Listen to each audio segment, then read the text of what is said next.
네, 저희 집에는 올해 10살 된 남자아이가 한 명 있습니다. 제가 늦게 이제 아이를 낳았기 때문에 아이가 처음 낳았을 때 너무 귀엽고 부모로서 해줄 수 있는 거는 다 해주고 싶은 마음이 들었습니다. 그래서 이제 막 아이가 한돌이 지났을 때 어린이 서적을 전문적으로 관리해 주는 곳에서 100만 원이 넘는 금액을 결제해서 책을 집에 가득 들여왔습니다. 책장에는 한국 전래동화부터 시작해서 세계 명작 동화, 그리고 자연 관찰부터 영어 책까지 온갖 책으로 가득 차 있는 그 책들을 보면서 저는 굉장히 흐뭇했습니다. 엄마로서 내가 이제 갖추고 최대한 준비할 건 다 해줬다. 이제부터 너는 이 엄마가 준비한 걸 마음껏 즐기고 누리면 된다 라고 생각했습니다. 이제 겨우 아이가 한돌이 지나서 아직 글자도 모를 때 일이었습니다. 그날 퇴근 후에 집에 돌아오고 저의 어처구니 없는 이 행동을 보고 놀라하는 아이 아빠에게 저는 당당하게 말했습니다. 아이를 위해서 이 정도 투자하는 건 아까워해서는 안 된다. 이제 곧 두고 봐라. 우리 아이가 얼마나 책을 좋아하고 가까이 하게 될지. 그러니 이제 아이 교육은 엄마인 나에게 맡겨라. 큰 소리를 쳤습니다. 그런데 어떻게 됐을까요? 슬프게도 5살이 될 때까지 제가 마음먹고 구매했던 그 책은 한 권도 보지 않더라고요. 오히려 다른 데서 저렴하게 구매한 책들, 남들이 준 책들만 더 잘 볼 뿐이었습니다. 초보 엄마로서 누구나 할 수 있는 실수였지만 그때 왜 그랬을까 이렇게 생각해 보니까 주위에서 들려오는 소리에 제 귀가 커져버린 거예요. 이렇게 해야 된다, 저렇게 해야 된다. 막 귀가 커지면서 아이의 발달은 전혀 고려하지 않고 마음이 앞섰기 때문에 그 같은 결과를 초래하고 말았던 것이죠. 요즘 오미크론으로 확진자 수가 많아지면서 여러 부분으로 우려하는 목소리들이 많습니다. 그러다 보니 우리의 귀가 가만히 있을 틈이 없는 것 같습니다. 이쪽의 이야기를 들으면 이쪽 말이 맞는 것 같고 저쪽의 이야기를 들으면 저쪽 말이 맞는 것 같기 때문이죠. 이렇게 혼란스럽고 어지러운 시대 속에서 온전한 신앙인의 삶을 살아가고자 하는 우리들에게 더없이 필요한 것은 분별할 수 있는 신앙이 아닐까 싶습니다. 오늘 우리 함께 말씀을 같이 읽으려고 하는데요. 열왕기상 17장 1절에서 7절 말씀입니다. 구약성경 열왕기상 17장 1절에서 7절 말씀입니다. 우리 한 절씩 같이 교독하겠습니다. 제가 먼저 읽겠습니다. 길르앗에 우거하는 자 중에 디셉 사람 엘리야가 아합에게 말하되 내가 섬기는 이스라엘의 하나님 여호와께서 살아계심을 두고 맹세하노니 내 말이 없으면 수년 동안 비도 이슬도 있지 아니하리라 하니라. 여호와의 말씀이 엘리야에게 임하여 이르시되 너는 여기서 떠나 동쪽으로 가서 요단 앞 그를 시냇가에 숨고 그 시냇물을 마시라. 내가 까마귀들에게 명령하여 거기서 너를 먹이게 하리라. 그가 여호와의 말씀과 같이 하여 곧 가서 요단 앞 그를 시냇가에 머물매 까마귀들이 아침에도 떡과 고기를 저녁에도 떡과 고기를 가져왔고 그가 시냇물을 마셨으나 같이 읽겠습니다. 땅에 비가 내리지 아니하므로 얼마 후에 그 시내가 마르니라. 아멘. 네, 얼마나 긴장했는지 성경 본문에 있는 것도 깜빡했습니다. 네, 그래서 이렇게 어지럽고 혼란한 시대에 우리가 분별할 수 있는 신앙을 갖는 것이 참으로 필요하다. 그래서 오늘 이 말씀을 통해서 분별의 신앙이 무엇인지 함께 살펴보고자 합니다. 오늘 우리가 읽은 이 본문은 북왕국 이스라엘의 7번째 왕이었던 아방 시대를 배경으로 하고 있습니다. 이스라엘의 역사도 우리나라와 비슷한 면이 많은데 이들도 2개의 나라로 나뉘어져 있었습니다. 그러나 다윗 시대에 들어서서 이 2개의 나라가 통일 이스라엘이 되면서 주변 나라들 사이에서 입지를 단단히 내리게 됩니다. 하지만 이 통일 이스라엘로 있던 시기는 그리 길지 못하고 그의 아들 솔로몬 시대를 지나서 이제 그 다음에 르호보암 시대에 다른 사람이 이제 쿠데타를 일으키게 되죠. 우리가 원하는 대로 해달라 할 때 그 말을 듣지 않는 왕을 대적해서 쿠데타를 일으켜서 통일 이스라엘은 다시 북이스라엘과 남유다로 나누어지게 됩니다. 이후 북이스라엘은 주전 722년 아시리아에 의해 멸망하기까지 약 209년간 유지되는데 이때 총 19명의 왕들이 등장합니다. 우리가 이 북왕국 이스라엘의 19명의 왕들의 이름은 다 모른다 하더라도 아마 교회를 많이 다니셨고 또 말씀을 많이 들어보셨던 분들이라면 이 왕의 이름은 내가 확실히 안다라고 할 수 있는 사람이 있는데 바로 오늘 본문에 나오는 아합입니다.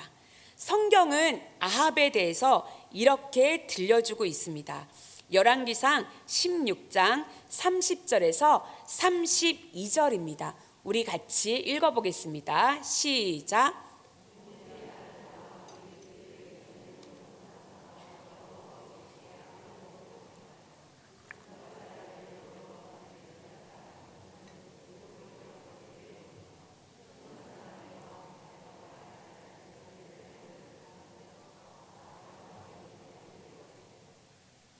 네, 31절에 나오는 이 느밧의 아들 여르보암은 쿠데타를 일으켜서 북이스라엘을 만든 첫 번째 왕이었습니다.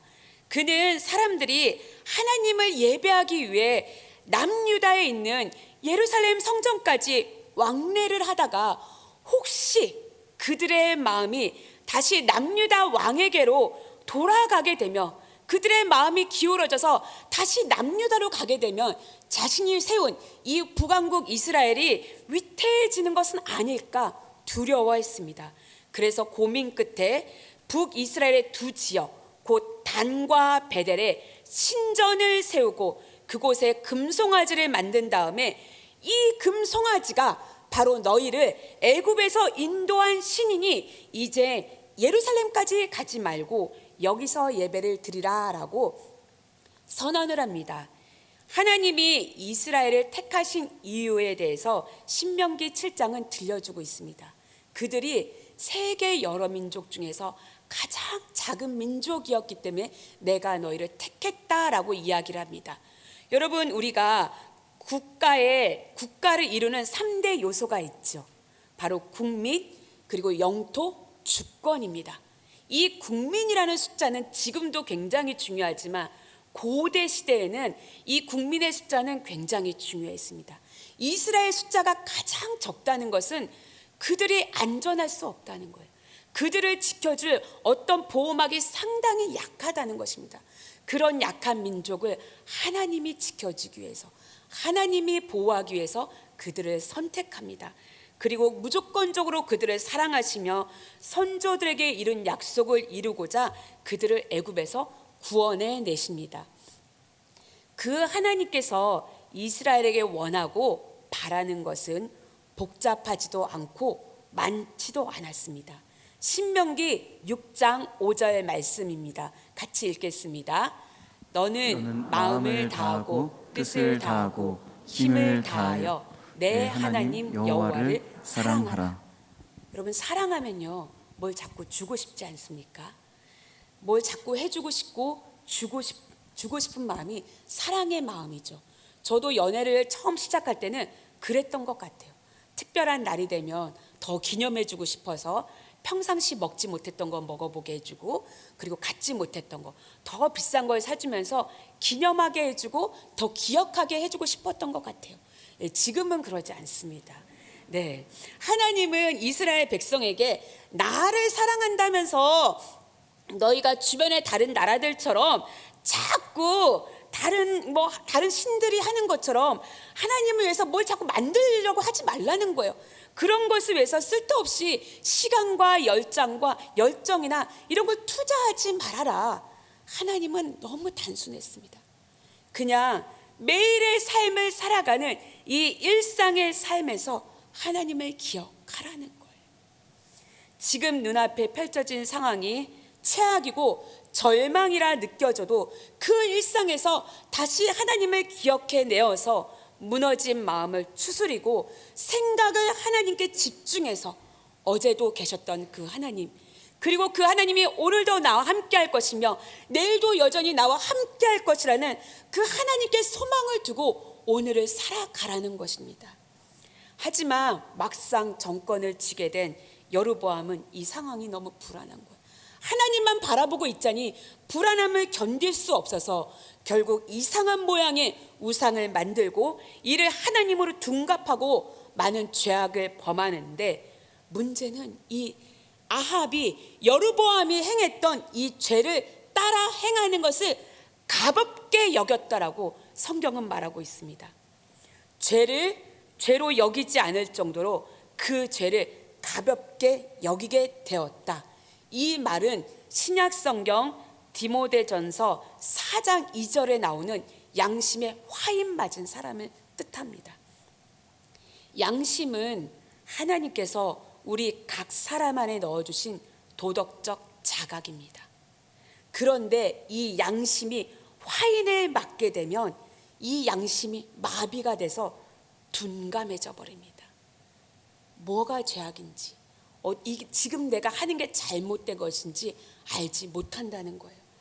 화인으로 상처를 입은 동물의 가죽들은 이후 자신에게 일어나는 더 큰 고통에 대해서 무감각해진다고 합니다.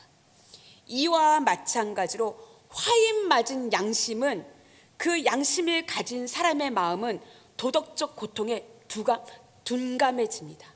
양심이 마비가 돼서 둔감해져 올바른 생각을 그 분별을 할 수 없는 상태에 이르게 된 아합은 하나님에 대한 모든 것을 우습게 여기는 지도자가 됩니다. 우리가 앞에서도 살펴보았듯이 이스라엘은 하나님께 선택을 받은 백성이 되었고, 그들은 하나님의 말씀과 계명, 예배를 중심으로 형성된 공동체였어요. 하나님을 중심으로 형성이 되었다는 것은 하나님을 알아가는 것, 하나님이 원하는 것을 중심으로 이 공동체가 나아가는 것을 말합니다. 그런데 아합은 하나님을 우습게 여기는 공동체가 되었을 때 이 분별력을 상실한 지경에 이르게 되었습니다. 그렇다면 도대체 아합은 왜 하나님을 우습게 여기고 하나님의 마음을 불편하게 만들어서 결국 하나님의 노를 일으켜 수년에 걸쳐 이스라엘에 비도 이슬도 내리지 않는 그런 결과를 초래하게 만들었을까요? 우리가 성경만을 가지고 아합을 보았을 때 그는 신앙적으로 굉장히 잘못한 사람이지만, 일반 역사적 관점으로 아합을 볼 때 그는 어느 시대 어느 왕보다 북이스라엘을 부국강병하게 한 지도자였습니다. 아합이 행한 업적에 관해서 열왕기상 22장 39절은 이렇게 말하고 있습니다. 같이 읽겠습니다. 아합의 남은 행적과 그가 행한 모든 일과 그가 건축한 상하궁과 그가 건축한 모든 성읍은 이스라엘 왕 역대 지략에 기록되지 아니하였느냐. 상하는 코끼리의 앞니를 말합니다. 지금도 귀한 것이지만 고대에도 마찬가지였습니다. 그래서 고대인들 중에 자신의 부를 과시하고 싶은 사람은 이 상아를 가지고 집 내부에 천장을 장식하거나 이 집 내부 안에 어떤 귀한 장식품으로 이것을 두어서 서로 부를 경쟁하듯이 보여주었다고 합니다. 그런데 아합은 이 귀하고 구하기 힘든 상아를 궁궐 내부가 아니라 궁벽 외부에 벽을 장식하는 타일로 사용해서 상하궁을 건축한 거예요. 해가 뜨거운 이 지역에서 낮 시간에 이 상하로 지어진 이 상하궁이 태양에 비춰졌을 때 그가 지은 상하궁은 얼마나 위엄 있고 위풍당당하게 비춰졌을까요? 특별히 아합과 그의 부친 오므리는 건설의 역량을 많이 기울였던 부자였습니다.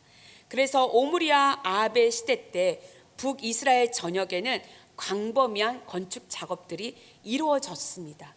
부왕 오므리부터 이 상하궁이 시작이 되었는데 아합 때에 이르러서 이 상하궁이 완성이 되었는데, 이 상하궁은 지금까지도 당대 건축 기술 중에서 최고라고 지금도 이 건축 기술자들은 이 상하궁을 손꼽고 있습니다.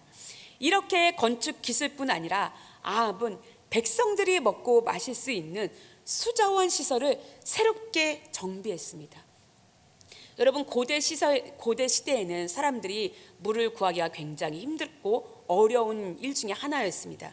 그런데 아합은 백성들을 위해서 긴 파이프로 성까지 물을 끌어들일 수 있도록 연결을 해서 이 35m나 되는 갱도에서 그 밑에 있는 물을 끌어들이도록 백성들의 공급을 해준 거예요.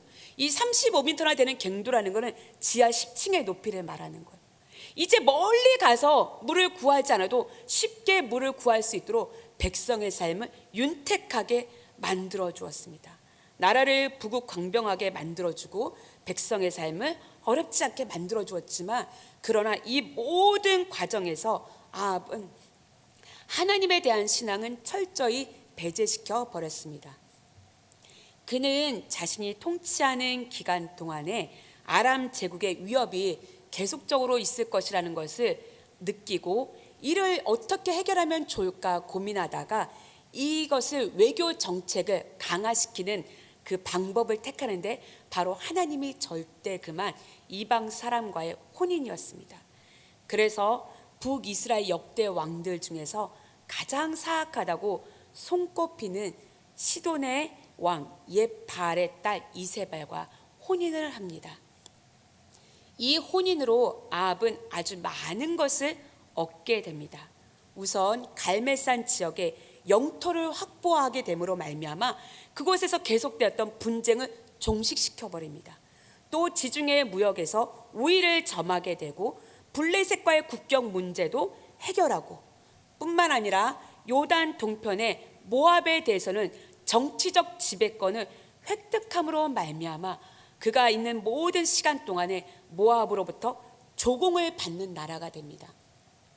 이후에 아수르와 전쟁이 있게 되는데, 이 아수르와 전쟁을 하기 위해서 12개의 나라들이 연합군을 형성하게 되는데, 이때 아합은 세 번째로 많은 병력을 지원할 정도로 나라를 튼튼하게 만든 그런 왕이었습니다.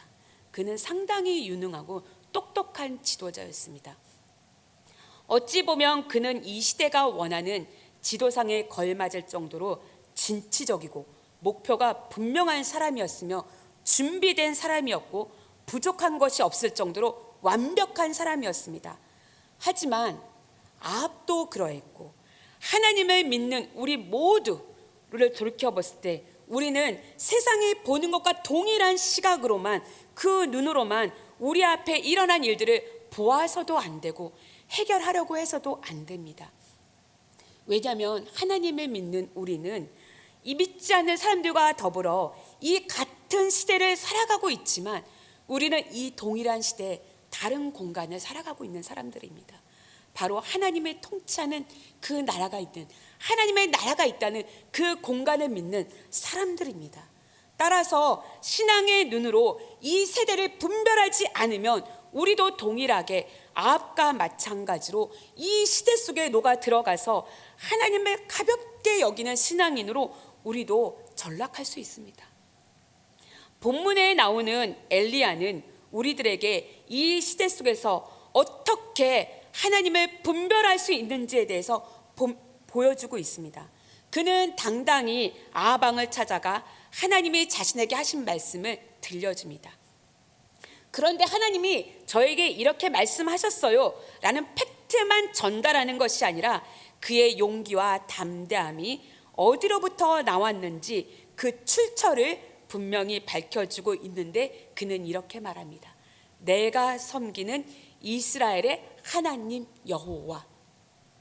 우리는 신앙생활을 하면서 신앙의 자리를 나로 바꿔버릴 때가 종종 발생하곤 합니다. 우리가 하나님을 섬기는 것이 아니라 하나님이 우리를 섬겨주셔야 되는 거예요. 그래서 기도한 대로 응답해 주셔야 되고, 바라는 대로 이끌어 주셔야 되고, 도와달라고 하는 그 타이밍에 하나님이 적당히 맞게 도와주셔야 하나님이 하나님 되는 겁니다. 마태복음 16장에 보면은 예수님이 제자들과 함께 빌립보 가이사랴 지방에 들어선 후에 빌립보 도시를 바라보며 눈이 커진 제자들에게 물으시죠. 너희는 나를 누구라 하느냐? 이 질문에 앞서서 예수님은 제자들에게 먼저 물어보셨습니다. 사람들이 나를 누구라 하느냐? 그때 제자들이 너무 거침없이 막 말하죠. 어떤 사람은 죽은 세례 요한이 살아났다고 하고, 어떤 사람은 예레미야나 또 엘리야 같은 선지자 중에 한 사람이라고 합니다. 거침없이 답합니다. 그런 제자들을 향해서 예수님이 다시 물으시죠. 그러면 너희는 나를 누구라 하느냐? 그 질문 앞에서 제자들이 일시 정적이 되는데, 그 정적을 깨고 베드로가 이렇게 고백을 합니다. 마태복음 16장 16절입니다. 같이 읽어보겠습니다. 시몬 베드로가 대답하여 이르되 주는 그리스도시요 살아계신 하나님의 아들이시니이다. 이 상황을 딱 짐작하건대 베드로도 자기가 이 말을 하고 너무 깜짝 놀랐어요. 왜냐면 예수님이 막 칭찬을 막 해주시니까 천국 열쇠가 내게 있을 것이고, 얼마나 속으로 내가 그냥 이렇게 말한 건데 예수님이 이렇게까지 칭찬해 주시다니 굉장히 놀랐던 것 같습니다. 그래서 그는 이후에 예수님이 앞으로 일어날 십자가 사건에 대해서 말할 때 베드로는 예수님을 꾸짖습니다. 주님, 그렇게 말씀하시면 안 됩니다.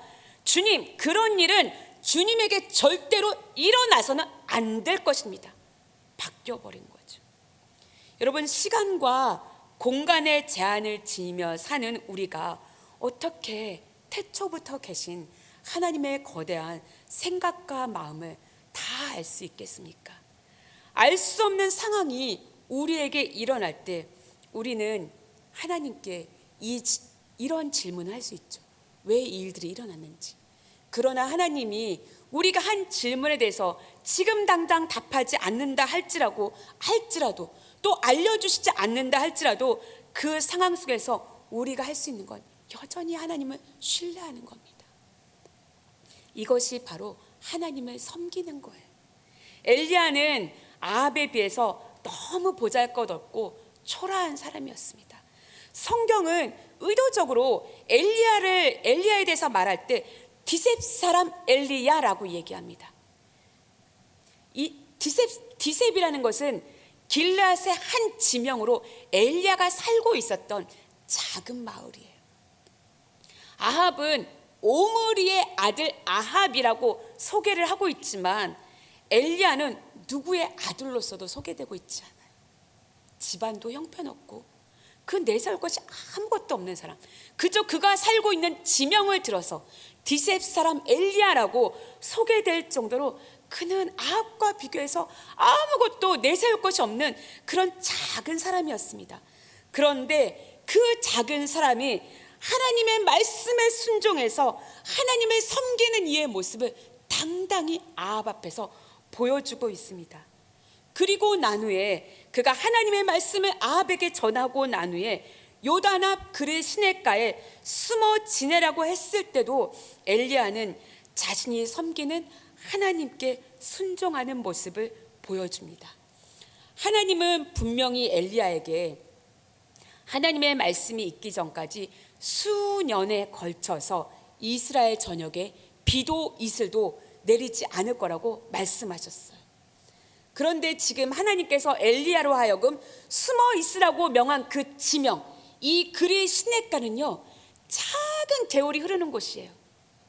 그 자체로 샘물이 저기 밑에서부터 솟아나는 어떤 땅속 깊이서부터 지하수가 나오는 그런 곳이 아니라 저기 위쪽에 북쪽에서부터 갈릴리 위에서 흘러나오는 그 하나의 물줄기가 통과하는 작은 개울이었습니다. 그러면 지금 당장은 이 그리 시냇가에 물이 있다 하더라도 이스라엘 전역에 비가 내리지 않으면 이 그리 시냇가에 있는 물도 자연히 말라서 없어지게 되는 그런 상황으로 들어가게 되지 않을까요? 그러면 지혜롭고 현명한 사람이라면 이에 대한 대책을 세우거나 또는 하나님께 하나님, 이곳보다는 조금 더 좋은 곳으로 인도를 해달라고 탄원을 드릴 법도 한데 엘리야는 묵묵히 하나님의 말씀에 순종합니다. 심지어 그가 이곳을 모르던 것이 아니었습니다. 왜냐하면 이 그리 시냇가는 길르앗과 가까운 곳으로 엘리야는 이곳을 알고 있었어요. 그럼에도 불구하고 앞으로 자신이 거주해야 하는 이 도피처가 안전한 곳이 되지 못한다는 것을 알고 있음에도 불구하고 엘리야는 하나님 말씀에 순종해서 그곳으로 들어가는 하나님을 섬기는 삶, 그것이 무엇인지를 우리들에게 보여주고 있습니다. 아합은 분명 세상이 제시하는 인재의 관점으로 볼 때 그는 유능하고 뛰어난 사람이었습니다. 반면에 엘리야는 계획적이지 않을 뿐만 아니라 무력했습니다. 하지만 하나님을 믿는 신앙, 그 안에서 우리가 아합을 제대로 본다면 그는 하나님을 자기 구미에 맞게 바꿔버리다가 결국에는 양심에 화인 맞은 자가 되어서 하나님을 향해 둔감한 상태로 되어버리고 맙니다. 반면에 엘리야는 아합과 동일한 시대의 한 공간을 살아갔지만 그는 영원히 변치 않는 하나님을 향해 그의 마음을 두고 생각을 집중함으로 말미암아 매일의 삶을 하나님의 말씀을 분별의 기준으로 삼고 매일의 삶을 살아간 것입니다. 로마서 12장 2절은 이렇게 말씀하고 있습니다. 같이 읽어보겠습니다.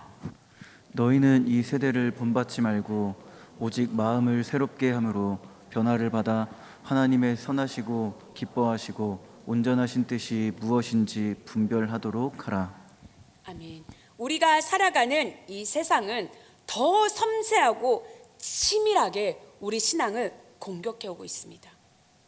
신앙과 세상 속에 양립할 수 있는 사람이야말로 잘 믿는 사람일 뿐만 아니라 모두가 존경할 수 있는 롤 모델이라고 속삭이고 있습니다. 하지만 말씀은 우리들에게 이야기를 합니다. 너희는 이 세대를 따르지 말고 마음을 새롭게 함으로 변화를 받으라. 그리고 우리가 살아가는 삶의 자리에서 선택의 순간이 올 때 분별의 기준을 하나님께 두어서 이 일들이 참으로 하나님 보시기에 어떠할지를 생각해 보라고 말씀하고 있습니다. 여러분, 가장 무서운 신앙은요, 무조건적인 신앙입니다. 무조건적인 신앙이 무서운 이유는 생각하지 않기 때문이에요. 교회가 하는 일이라서 무조건 네 하고 따른다면 그 신앙은 교회가 주인이지 하나님이 주인이지 않아요. 교회도 사람이 모인 곳이기 때문에 여기서 어떻게 실수가 없을 수 있겠습니까? 따라서 우리가 정말로 교회를 사랑한다면 교회가 하는 일에 적극적으로 관심을 가질 뿐 아니라 이 일이 정말로 하나님 보시기에 선하고 기쁘고 온전하게 흘러갈 수 있는지 우리는 깨어서 들여다볼 수 있어야 됩니다. 그런 성도가 많아지면 많아질수록 교회는 더 건강하게 세워질 수 있습니다. 저는 우리 운정교회 성도님들이 교회를 사랑하는 만큼 우리 교회가 하나님이 보시기에 정말 아름다운 교회로 세워져 가고 있는지 잘 분별할 수 있는 눈을 가진 성도님들이 되기를 바랍니다.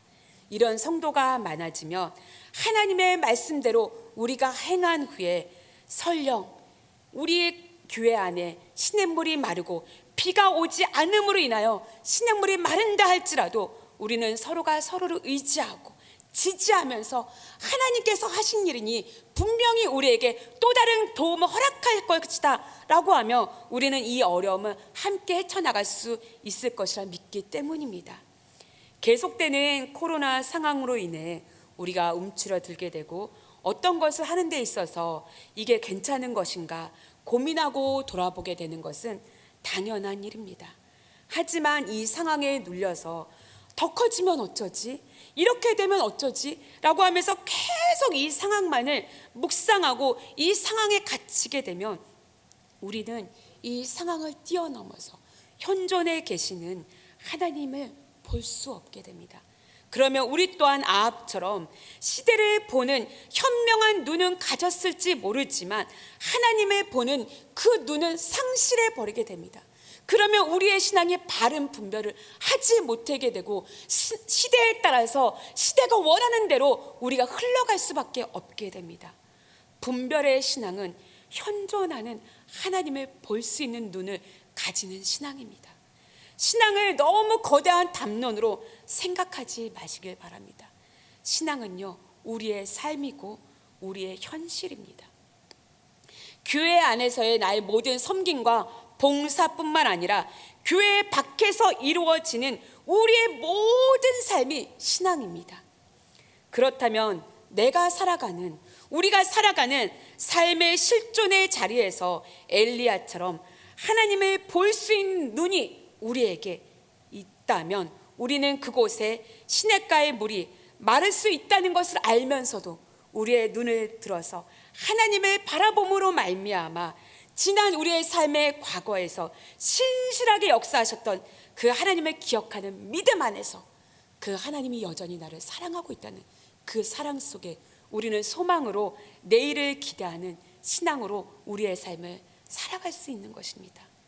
여러분, 지금 대선만 혼란스러운 게 아니라 우리의 삶도 지금 그 어느 때보다 소란스럽고 혼란한 시대를 살아가고 있습니다.